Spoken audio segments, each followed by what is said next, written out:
Assalomu alaykum.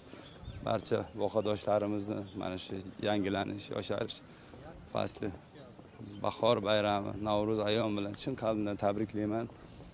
Ilohim yurtimizga ko'z tegmasin, gullab yashnasin. Mana shu doim bahorda ochilib eng chiroyli fasl mana shu bahor.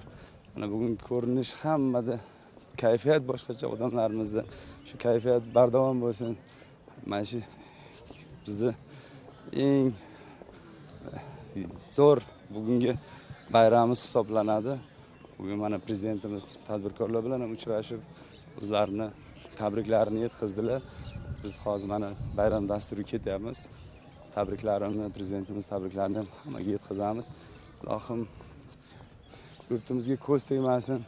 Shu bilan ham biza butun prezidentimizning komandasi bilan shu prezidentimiz bizga qo'yayotgan talablarni so'zsiz bajarib, Surxondaryoni gullashiga o'zimizni hissamizni qo'shib, shu odamlarni faqat mana shunday kayfiyatda ko'rib yurish hammamizga nasib qilsin. Har bir uyda bayram bo'lsin, har bir xonadonda bayram bo'lsin, to'ylar bo'lsin. Biz shu to'ylarda, bayramlarda borib, mana shu odamlar yaxshi kunlarga sherik bo'laveraylik.